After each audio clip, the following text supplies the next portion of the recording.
कारी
मनिया देवी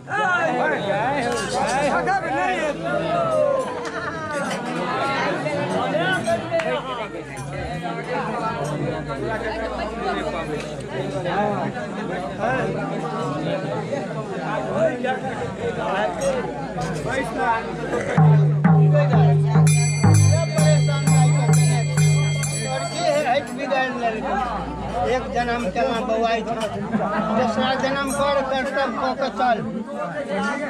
हम भैया बउआ रहल कोनो स्थान धर ने तोरे जकाँ हमहूँ बउआल घुरै छलियै तू स्थान धर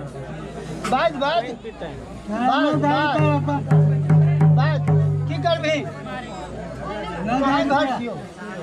कहाँ घर छियो देख तोरा स्टेशन पूछे छो हमर बहिन तू छिया बाज ताहि दुआरे तोरा हम इज्जत कर रहियो पानी पी हाँ हमरा पहचान ला हम ग्रामीणे के बेटी हमर घर छी बहुत दूर कोई धरा लेलक हम तो बड़ ऊँचा स्थान में रहे आदमी पकड़ के लग धमराजा घर में रहे तो काज करिए पड़त कर पड़त ना हाँ सच दाय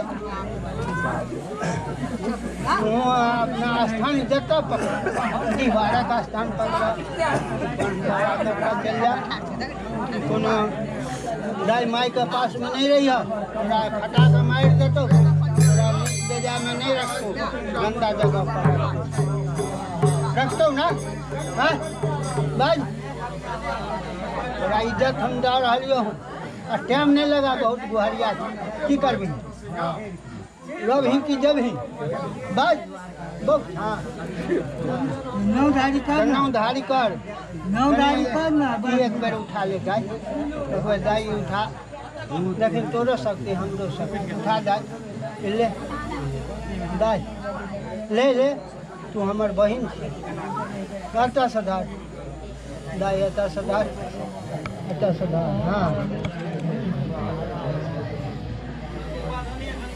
नहीं हेतौ किया नहीं हेतौ तू नहीं तो तोरा भोजन नहीं भेटै छै तोरा भोजन हम दिया दियो तू काज करबी ही चल मैं हमरा संगे धमराजा का धमराजा का स्थान चल मैं चौपाइरे पर तोर जगह भेटतौ हाँ की करबी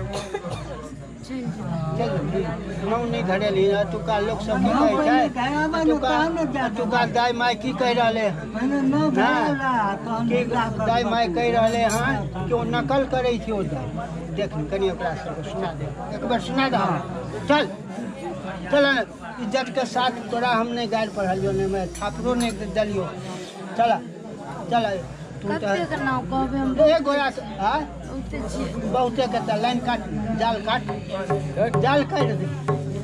काट के दाई नौ इज्जत के बचा के चल एक जन्म में तू मनुष्य में जन्म ले में चल हमहूँ अहिया बौआ रहलू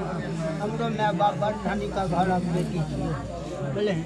वो कैथिन के बेटी मारि दे नया सिखा दे हमरा मारि तो ये आदमी पकड़ लेलक हम हाँ काज करबैया ये देखी